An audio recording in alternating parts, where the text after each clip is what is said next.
forgot I could take off my mask. Good morning, everyone. Good morning, Rachel.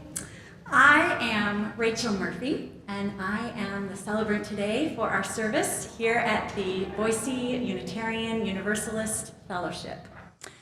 Our minister, Reverend Sarah Lawal, is on sabbatical, and in that time, we have the honor of getting a variety of guests, both in person and virtually, to speak with us and fill our pulpit. Today also, because it is our annual giving drive kickoff, we have our board president, Debbie Johnson, who is going to give a testimonial, as well as being a first-time chalice lighter. So, many roles to fill. Welcome to everyone who is here joining us virtually and in person. Why don't we all turn around, wave to the people there virtually. There are those two cameras up there, and then you can also wave to each other here, and I hope you at home are waving to us as well. We are all one community. Whether you are joining us here today for the first time, or you've been a member since this congregation's early days, you are welcome here. Whatever faiths you have known, if any, whatever your heritage, you are welcome here. Whoever you are and whomever you love, you are welcome here. Our giving drive theme this year is cultivating gratitude and kindness. Today, we are grateful to have a virtual homily recorded by none other than our Unitarian Universalist Association president, Reverend Susan Frederick-Gray. She will help us draw attention to the sources of love, care, and gratitude in our lives. We are also very grateful to have our choir here with us today to once again fill our sanctuary with their voices, which we missed so much over the past few years. In the spirit of our mission to build a beloved community centered around justice, equity, compassion, and interconnection, let us take a moment to acknowledge our gathering on native land.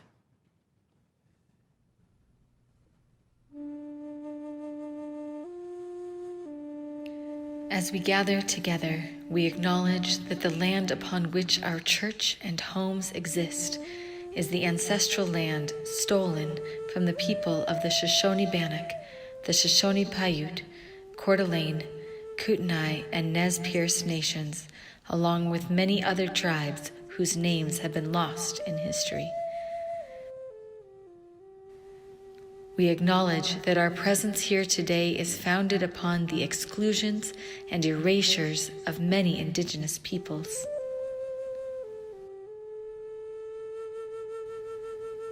With this acknowledgement, we wish to demonstrate our ongoing commitment to the work of dismantling the legacies of settler colonialism.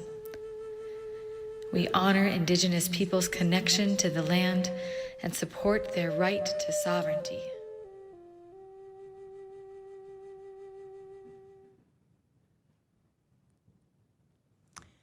I want to take a moment to welcome those of you who are newcomers among us. We know that it takes a lot of courage to join a new community, and we're very glad that you've joined us today. For those of you who are newcomers joining us online, we invite you to introduce yourselves in the chat so that our community can warmly welcome you. We'll also share a link to our newcomer form in the chat so we can keep you up to date on everything that's happening in our fellowship. And for those of you who are newcomers joining us in person, you can find a link to the newcomer form, oh, where it is, here it is, newcomer card on the card that's on your seat. And we hope that you'll stick around after the service to introduce yourselves. We have a lot happening in our fellowship, from book clubs to adult classes to meditation, and neighborhood pods, both in person and online. There are two announcements that I want to highlight today. The first, our board is looking for folks to be delegates to the annual General Assembly. The General Assembly this year is going to be June 22nd to 26th, and it is both in Portland live and also online. General Assembly, for those of you who haven't had a chance to go, is an opportunity for UUs from across the country and around the world to participate in informative and inspiring worship services, lectures, and breakout classes. The board is looking for delegates to represent BUUF at the business meetings, and that can either be in person or virtually if you want to attend online. The board is also offering scholarships for $250 scholarships to delegates. And if you are interested, you can please send an email to our president. The email is president@boiseuu.org by April 15th, if you can, and state your interest in being a delegate and whether you are interested in the scholarship. The second big announcement today, which I already previewed for you, is that this is the start of our annual giving drive. This is the time of year when we invite all of our members and friends to consider their annual financial support to the congregation by making a pledge for the upcoming fiscal year, which begins for us on July 1st. As many of you know, this congregation's flourishing pastoral and social justice work is supported almost entirely by the generosity of our members and friends through these annual pledges. This year, we will be focusing on the theme of kindness and generosity.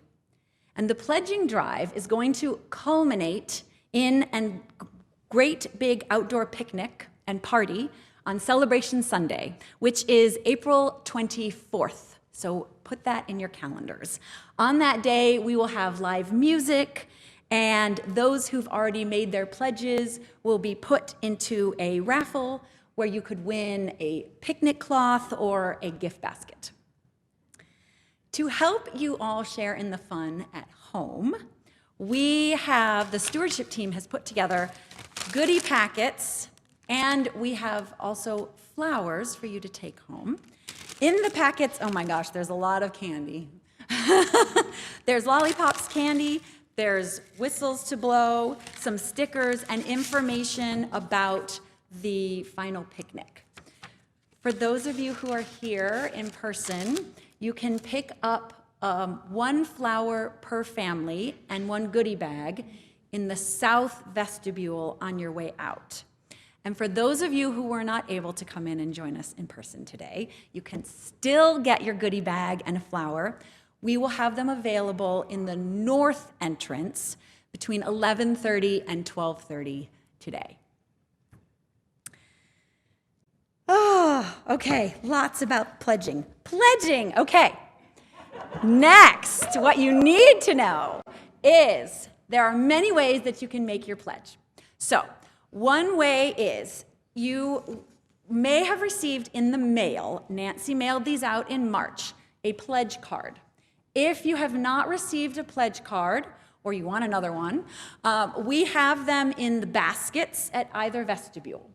You can fill this pledge card out, and you can either mail it in, or you can bring it in and put them in the little glittery boxes that are in both vestibules. Another way to make a pledge is online. For those of you who are joining us virtually, the information for making the pledge will be in the chat. For those of you who have a paper card, the pledging information for online is in these QR codes on the back of your pledge card. So you can go and do that either way. Any way you want to make your pledge is welcome. And if you are thinking about it right now, then you can go ahead and do it right now. Even if you're here in the sanctuary, I will not give you a bad look if you're on your phone, if you want to go and make a pledge right now. Our generosity is expansive beyond our own congregation. It is our practice here at the fellowship to donate 25% of our unpledged plate offering to support our social justice ministries. With Earth Day coming up in the month of April, our plate partner this month is the Citizens Climate Lobby. And here, virtually, to tell us about their important work is Linda Ritterroger.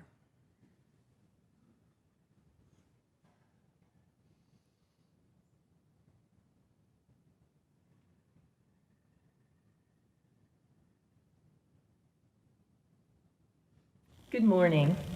I'm Linda Ritterroger, group lead of the Boise chapter of Citizens Climate Lobby, here to tell you a little about the organization and how I came to be involved.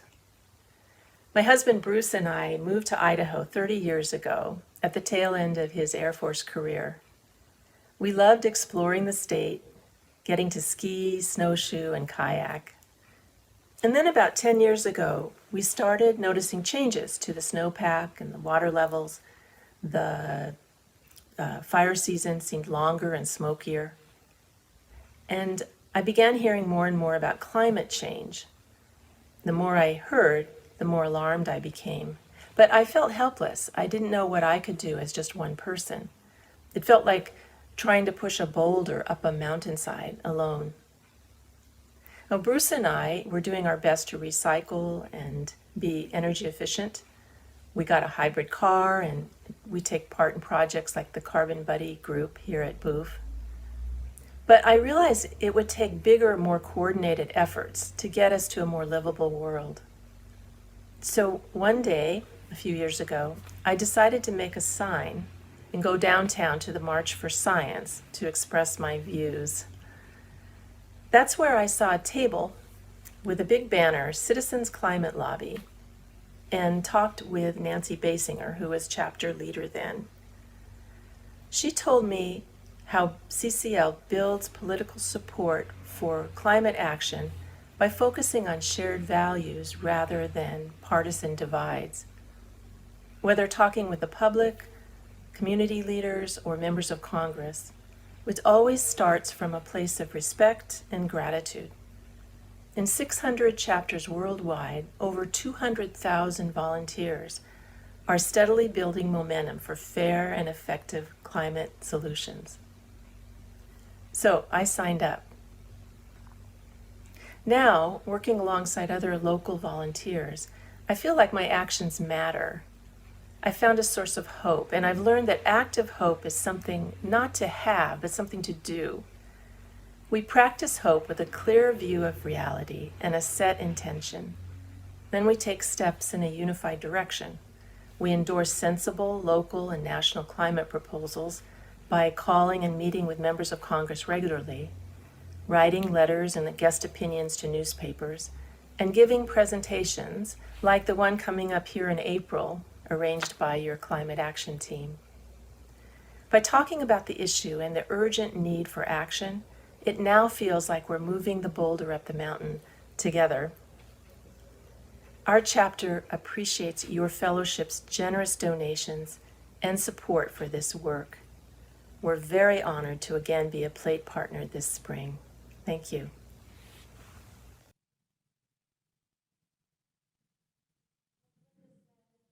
Our Social Justice Council and many others here at BUUF have been working closely with Citizens Climate Lobby for many years to keep these important issues at the forefront of the conversation. And so while we no longer have a special time during the service for collecting our offering, there are many ways that you can give to BUUF and to our plate partner. You can visit our website at boiseuu.org and click Give at the top right corner of your screen. And for those of you who are in person, you can get to our site again with the QR codes in the card on your seat. You can also still write a check. You can mail that in or drop it in the lock boxes. Any way in which you wish to give support is always welcome. Let us now enter into this time for worship by taking a moment to breathe together. Fill your body with breath, knowing that our breath connects us to one another, to our bodies, and to our planet. Our breath offers us an opportunity for stillness, to tune in to our spiritual center, to listen deeply to our heart's own longing. As I read our centering poem, Second Person and Intimate, by the Reverend Dr. Kendall Gibbons, I invite you today to hear the thous and thines as the gifts of kindness and generosity that you receive from this beloved community, whatever those may be for you. Thou art the song of my heart in the morning. Thou art the dawn of truth in my soul. Thou art the dew of the roses adorning. Thou art the woven whole. Thine is the grace to be steadfast in danger. Thine is the peace that none can destroy. Thine is the face of the need-riven stranger. Thine are the wings of joy. Thou art the deep, to the deep in me calling. Thou art a lamp where my feet shall tread. Thy way is steep, past the peril of falling. Thou art my daily bread. Thine be the praise of my spirit uplifted. Thou art the sea to each flowing stream. Thine be the days that are gathered and sifted. Thou art the deathless dream.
Thank you, Carrie.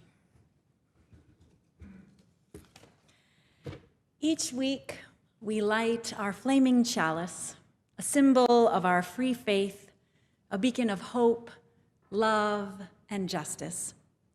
We join in this lighting in solidarity and community with thousands of other Unitarian Universalists lighting chalices today in churches, in homes, and in worship spaces, reminding us that we are connected to one another and to a larger community of faith. Today, we have our board president, Debbie Johnson, as our first-time chalice lighter. Please give her some encouragement.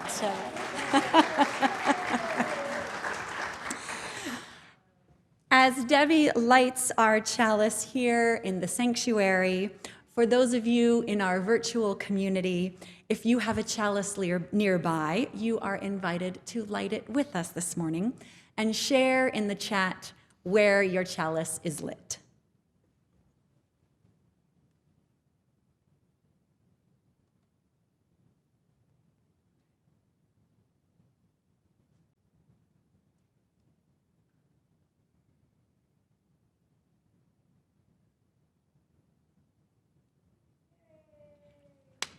Excellent job. Thank you. With our collective chalices lit in all our spaces, we begin our time of worship with these words from the Reverend Gretchen Haley.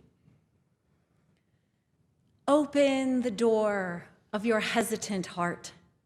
Let the light shine on all the sleeping shadows. Awaken to this day that offers itself to you and to all with a great extravagance. Awaken to this gift, this beauty, this chance that we might still begin again and anew, that we might be changed by the in and out of breath, that we might still burst forth like the crocuses, that we might still surprise this earth with a new song, sung together, calling us all in and then sending us back out, and know it all as a blessing. Come, let us worship together.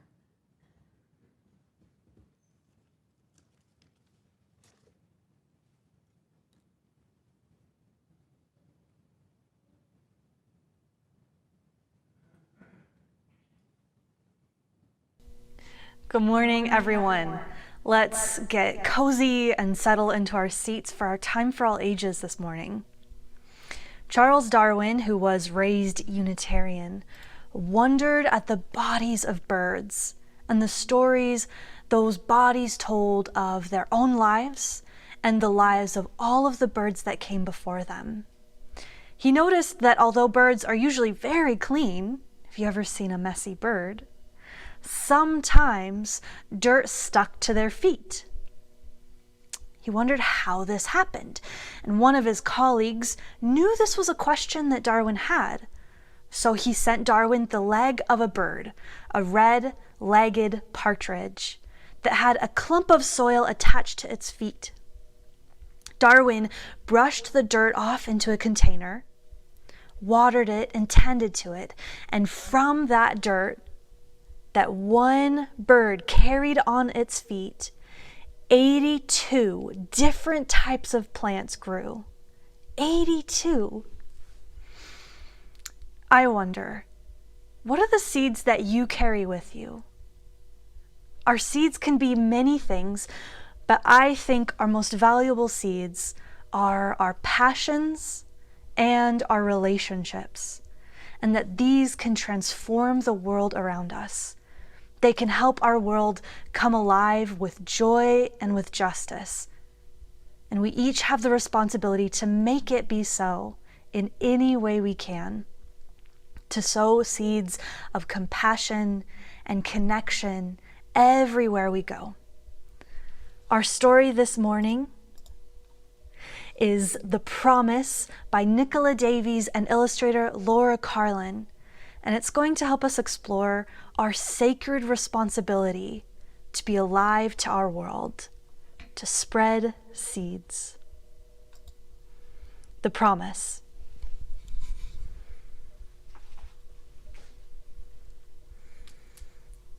I wonder, we start off on our cover page with a dirty, empty sidewalk. I wonder if you've ever looked down and seen sidewalk just like this. Maybe some litter, maybe some pigeons. Who knows what seeds that pigeon is carrying?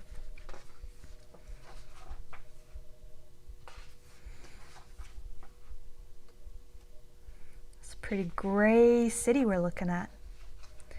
When I was young, I lived in a city that was mean and hard and ugly. Its streets were dry as dust, cracked by heat and cold, and never blessed with rain. A gritty yellow wind blew constantly, scratching around the buildings like a hungry dog.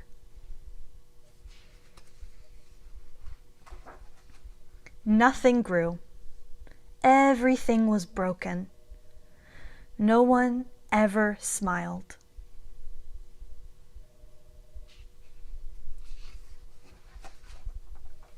The people had grown as mean and hard and ugly as their city, and I was mean and hard and ugly too.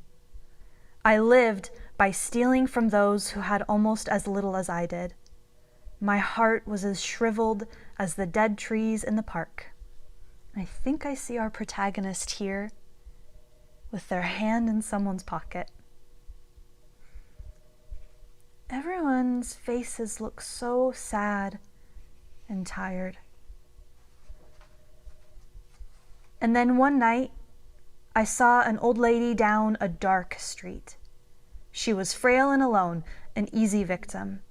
Her bag was fat and full, but when I tried to snatch it from her, she held on with the strength of heroes. To and fro we pulled that bag until at last she said, "If you promise to plant them, I'll let go." What did she mean? I didn't know or care. I just wanted the bag, so I said, "All right, I promise." She loosened her grip at once and smiled at me. You can see their two shadows fighting, the two shadows of the fight. I ran off without a backward look, thinking of the food and money in her bag. Oh, they're anticipating all sorts of riches, something that'll help get them fed, and maybe find some comfort and warmth somewhere in the city. But when I opened the bag, it held only acorns. I stared at them, so green and so perfect and so many, and I understood the promise I had made. I held a forest in my arms, and my heart was changed. This is not what they were expecting. How do you think that changed their heart? What do you think they mean? I forgot the food and money, and for the first time in my life, I felt lucky, rich beyond my wildest dreams.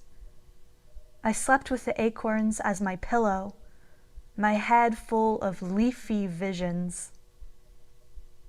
You can see them here curled up on a park bench. All sorts of birds looking at them. In the morning, I began to keep my promise. I planted beside roads, at rotaries. You can see them here at a roundabout. Planting some seeds. Among rubble and ruins and rusty railings, by train tracks, tram lines, and traffic lights. And as they go, we can see little red dots in this gray landscape, red dots of where the seeds are. Let's follow that trail. They planted in abandoned parks and gardens laced with broken glass, behind factories and shopping malls, at bus stops, cafes, and apartment buildings. I pushed aside the mean and hard and ugly, and I planted.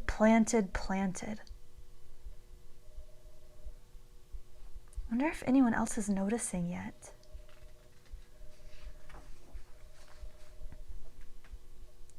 Nothing changed at first. Gritty winds still scratched the parched, cracked streets. People scowled and scuttled to their homes like cockroaches. But slowly, shoots of green began to show.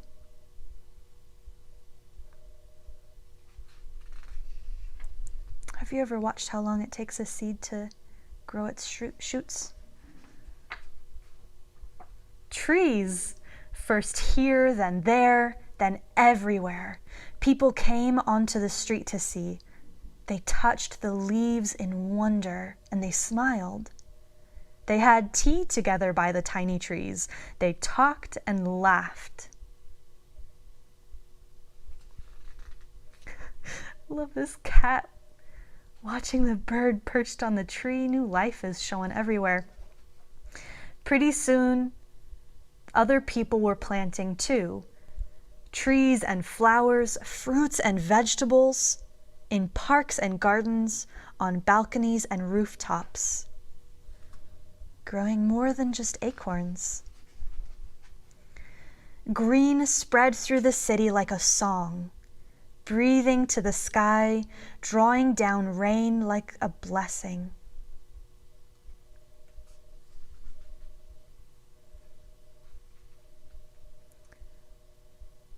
We see up through the branches of this tree, if we imagine we're standing below it, the tree full of birds who bring their own song, and through the tree we see people from their apartments out watching and engaging in nature. But by then I was already far away, planting in another sad and sorry city, where we can see closed up buildings, lots of gray. We can see new things being planted. They're off in another city, planting more trees, traveling the world and another city, different towns. All these towns look so different from one another. Planting trees in another city. Here they are with their bag full of seeds. Traveling the whole world. And last night, in a lonely alley, a young thief fought me for my sack of acorns. I smiled and made the old bargain, knowing how a heart can change, knowing that my planting will go on. Here's a new thief. A new person who's made the promise, rushing off.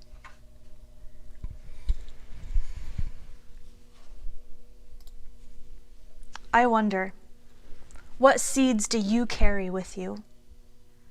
What relationships and passions are most important to who you are? Why do you think it's important to change, to transform our world, and to fill it with color and with joy and with new life? Join me now in blessing our beloved community with song, this beloved multi-generational community where together we learn, grow, and live out our values. Thank you.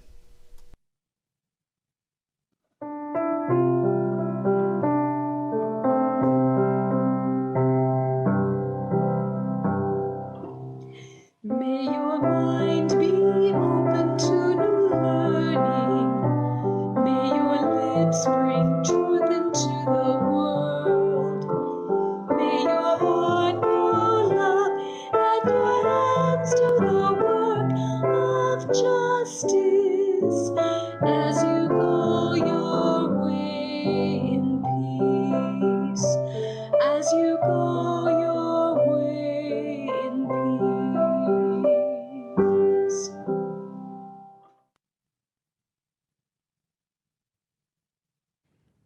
It is that time of year when the crocuses peek their delicate buds from the ground and the trees are aglow with pink and white flowers in anticipation of the green leaves, which will bring us cooling summer shade.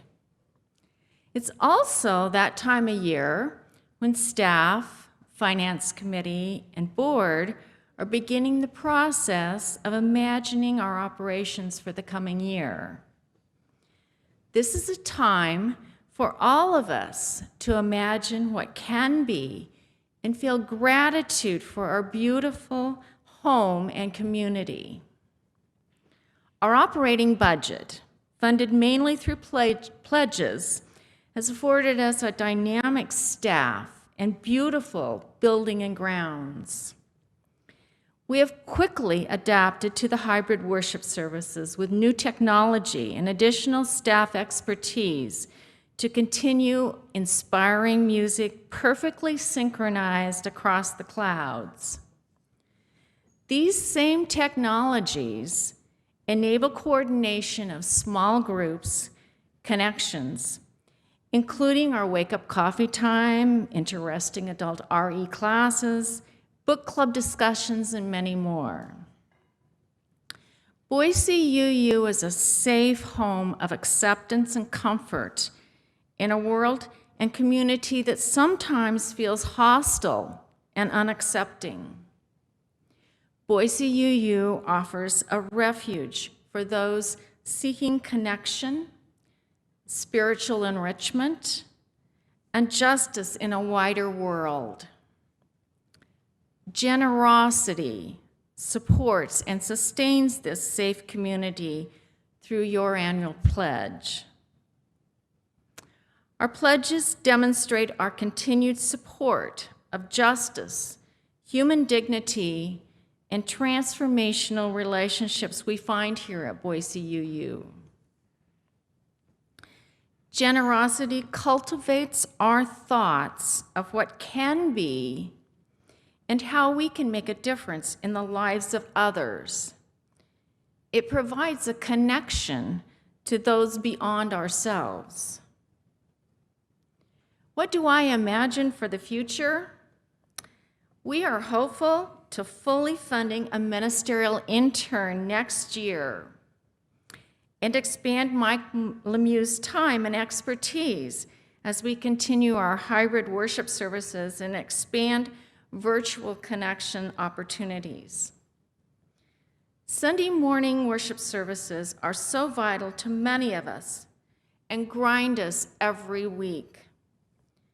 Consistent with our second principle of justice and equity, we are committed to providing a fair wage for staff, including a cost of living adjustment next year consistent with UUA guidelines.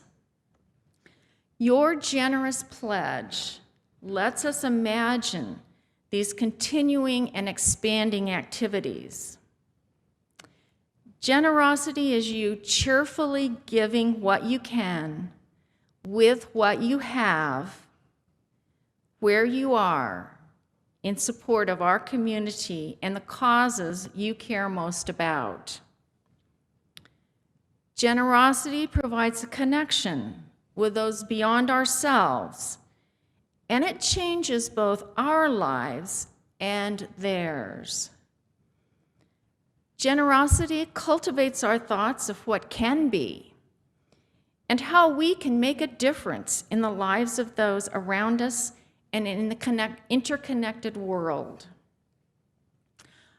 I am asking for your generous pledge to our operating budget and our shared vision in line with whatever capacity you have.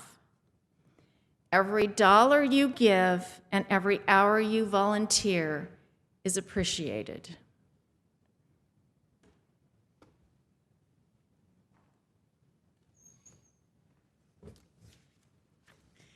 Thank you, Debbie. Each week, we take time to acknowledge the many joys among us and to grieve our many sorrows and losses.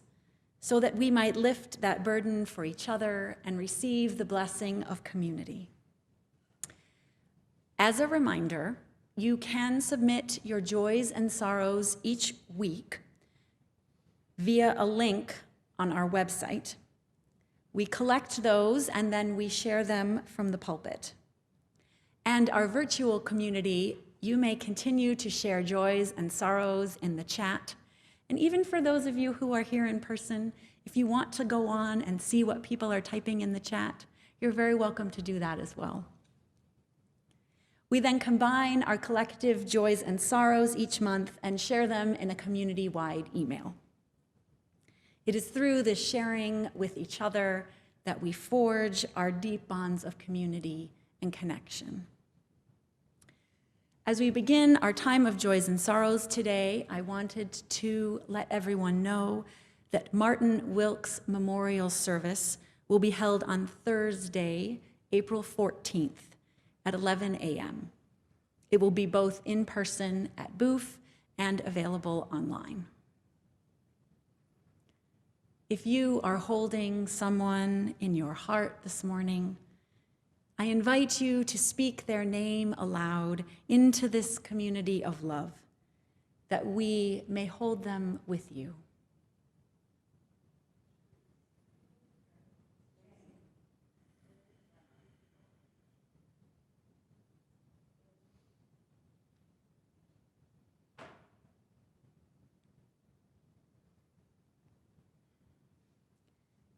May the arms of this community hold all our joys and sorrows, those named and those that remain silent in our hearts. May we feel the grace that surrounds us and be transformed by the spirit of life and love, with warmth to celebrate our joys and with gentleness to soothe our aching hearts.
Thank you, choir and Carrie and Liza. Breathe with me for a moment. Fill your body with breath, with the air that is still echoing from the beautiful music that we just heard. Breathe with wholeheartedness and listen to what is calling you in one moment of silence.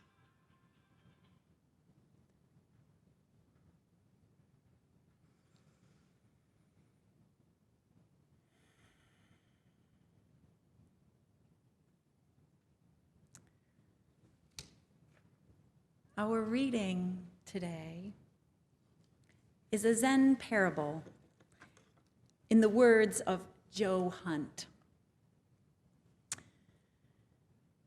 One day, while walking through the wilderness, a woman stumbled upon a vicious tiger.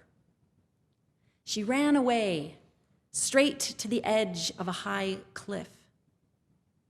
Desperate to save herself, she climbed down a vine and dangled over the fatal precipice. As she hung there, the tiger swiped down with its claws, barely missing her hands. 2 mice also appeared from a hole in the cliff and began gnawing on the vine. Suddenly, the woman noticed a plump, wild strawberry on the vine.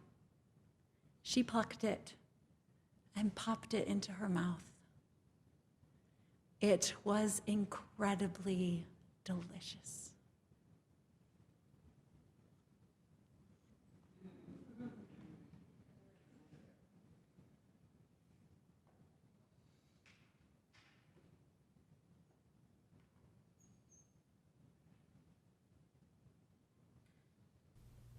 Dear ones, I'm going to be honest with you. For me, these past few months have been rough. As the pandemic wears on, I have experienced a level of exhaustion I have not known before. And it's not just the pandemic, it's witnessing the devastating impacts of widespread disinformation, the attacks on our democracy, the attacks on people's lives and rights. It's the attack on women's rights and reproductive health. And it is living through the increasingly frequent impacts of climate change. It has all been so much. And there is still so much grief at the loss of loved ones, family members, friends,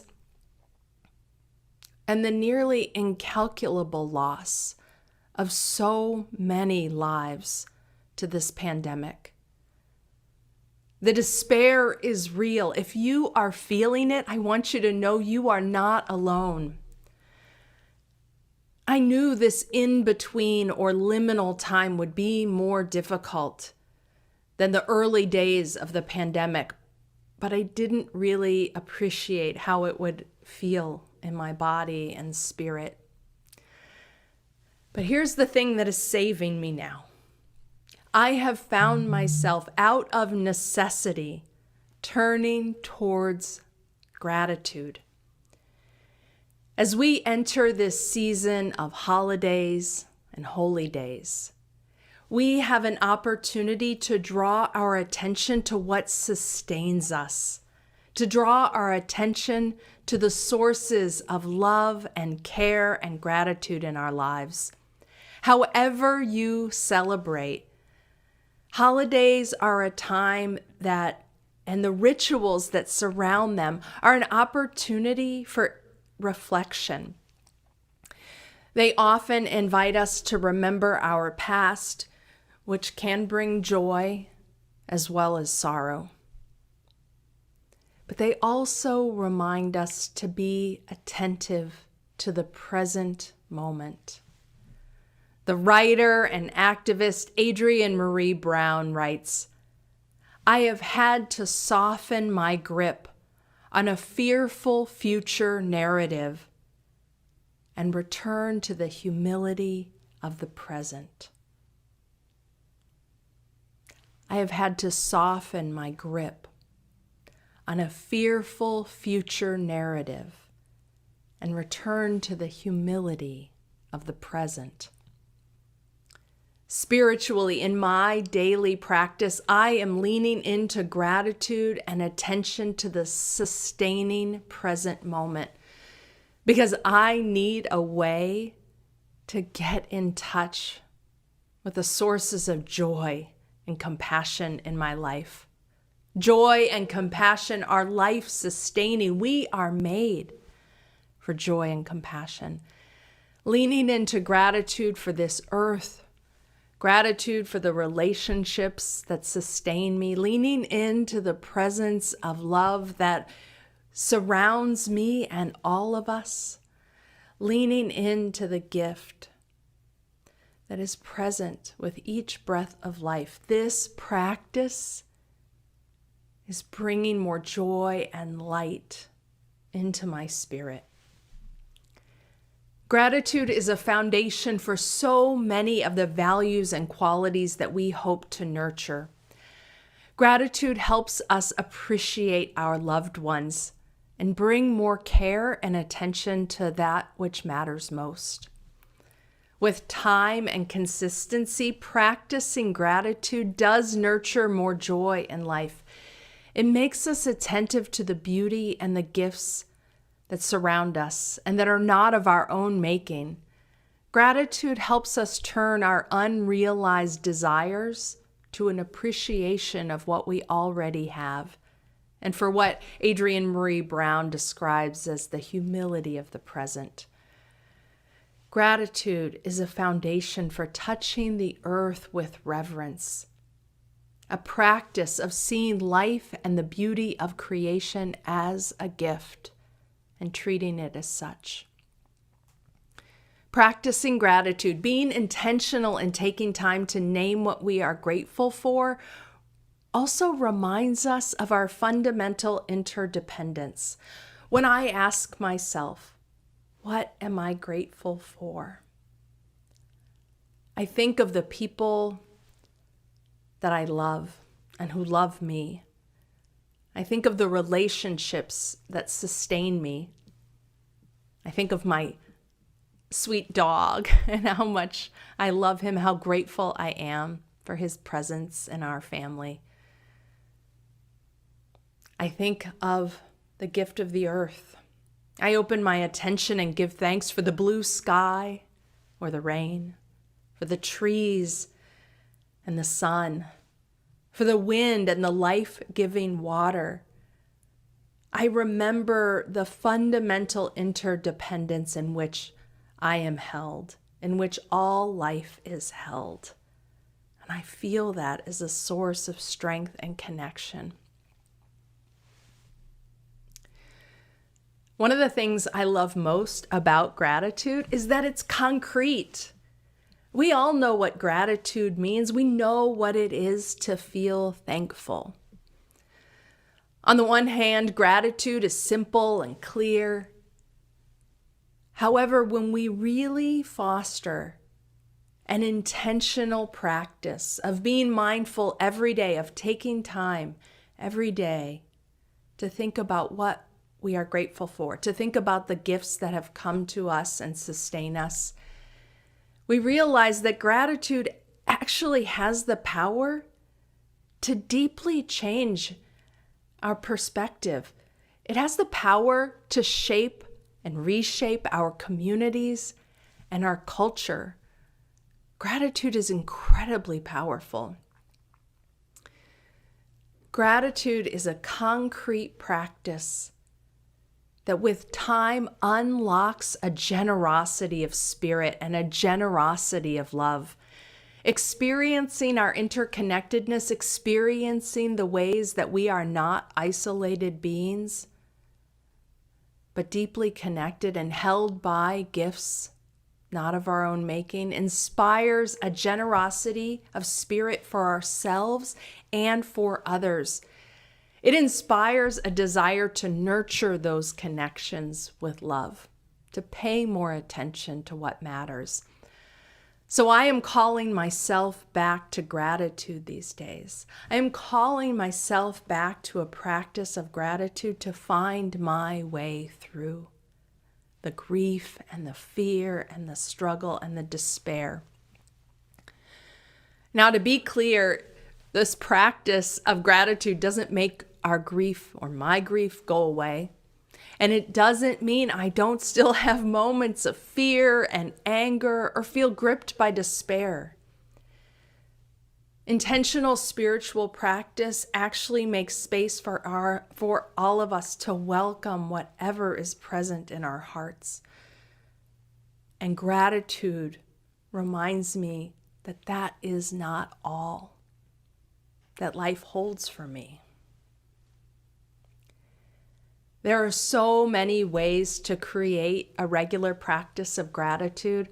I know people who have gratitude journals who spend a little time each day writing down 1 or 2 or 3 things that they were grateful for from that day.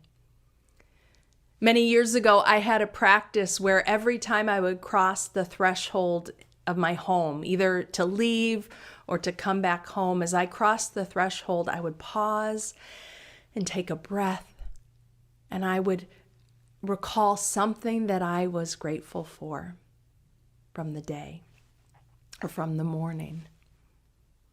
These days, I am making time in my morning practice to ask myself what I am grateful for and to open my heart to those gifts.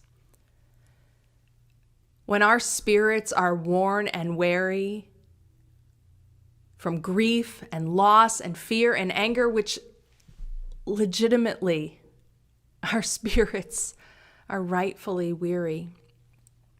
When we are too short with ourselves or others, too impatient or critical or negative with ourselves or others, gratitude can be a practice that nurtures in us a generosity of spirit, a generosity of kindness.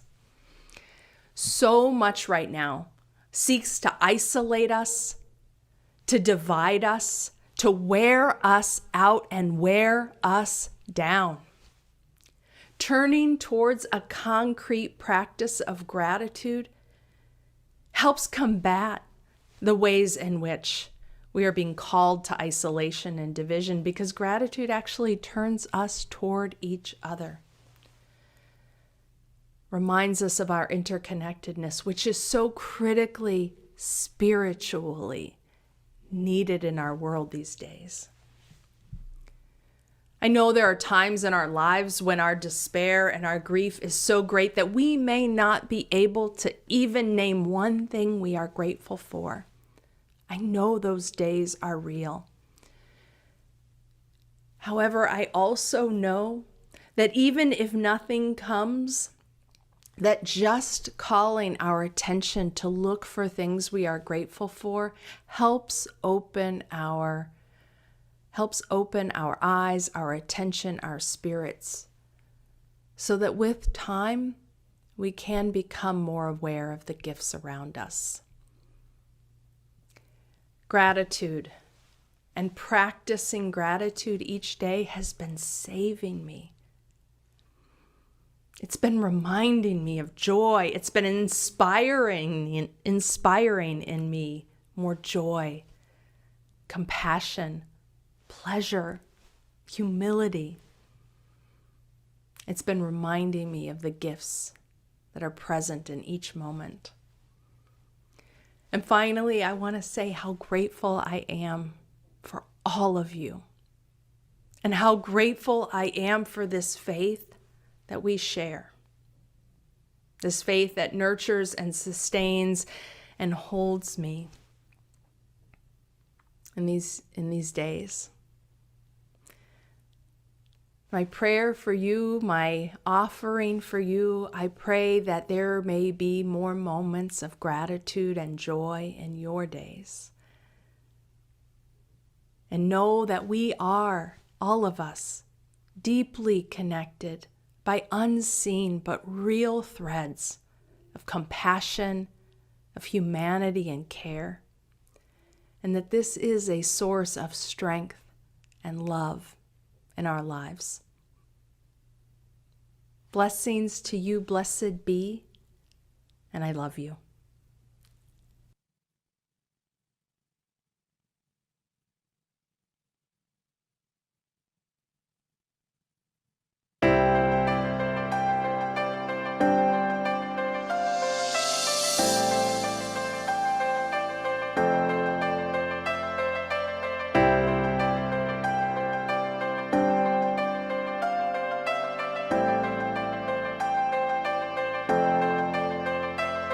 You're my life, you're my breath, you're a smile, you're my guest. You're the earth, you're the sun, you're the grass, you are love. You're my hands, you're a bug, you're my eyes, you're a hug. You're the light in the dark, you're the spark, you are fun. You're my mom, you are water, you're the stars, you're my daughter. You're my friend till the end, you're my dreams, you're my father. You're the ants on the ground, the miracles that surround. I'm feeling it all around, the hemisphere in the clouds. You're my pain, you're my sorrow, you're my hope for tomorrow. You're the strength when I'm hollow, you're the path that I follow. You're the blessings that exist, the small things that are bliss. The gift to realize that everything all is a that gift. I am, all that I see, all that I've been, and all that I'll ever be is a blessing. It's so amazing, and I'm grateful for it all, for it all.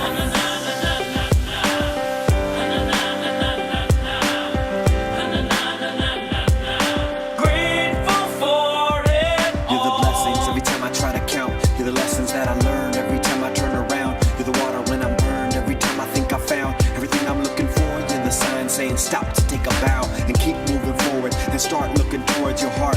It'll open all the doors and only then you'll start to hear the world singing chorus with your mind and heart. Aligned in purpose, everything All will feel that I gorgeous. am, all that I see, all that I've been, and all that I'll ever be is a blessing. It's so amazing, and I'm grateful for it all. Every day I sit and pray cause what I have is more than I deserve or could ever imagine. How do I give back to all of this magic and spread the love so everybody can have it? Doesn't matter if I'm rich or poor, if I got a family or if I'm all alone. Bad things happen, I can just complain and moan, but there's a million things that I can be grateful for. So I lift up my hands now, and I open my heart, and my gratitude goes out to everything near and far. All that I am, And everything I see, everything I hope, and everything I dream, everything I feel, and everything I be. I look deep down and feel all the blessings. Everything I am, and everything I see, everything I hope, and everything I dream, everything I feel, and everything I be. I'm grateful for it all. It's amazing. Everything I am, and everything I see, everything I hope, and everything I dream, everything I feel, and everything I be. I look deep down and feel all the blessings. Everything I am, and everything I see, everything I hope, and everything I dream, everything I feel, and everything I be. I'm grateful for it all. It's amazing.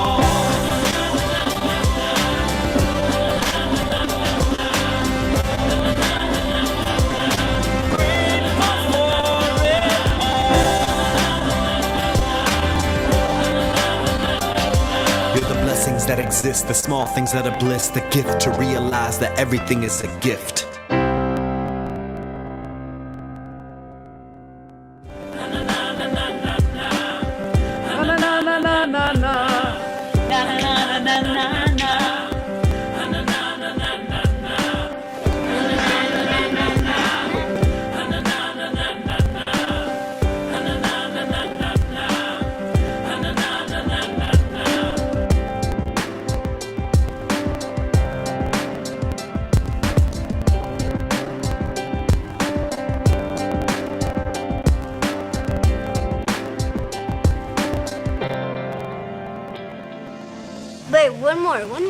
This is for y'all. All that I am. All that I've been. It's a blessing. It's so amazing. I am glad for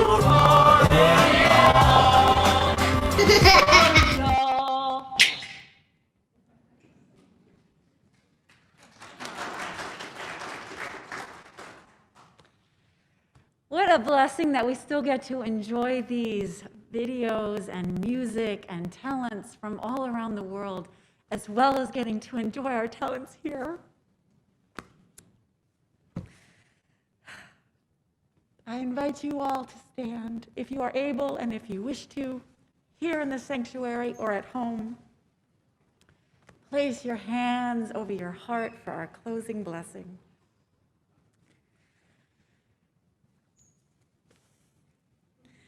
This week, there may be tigers, there may be high cliffs, there may be mice gnawing at your vine. But at the end of that vine, there may be strawberries, and they are incredibly delicious. Blessed are we all. Go in peace.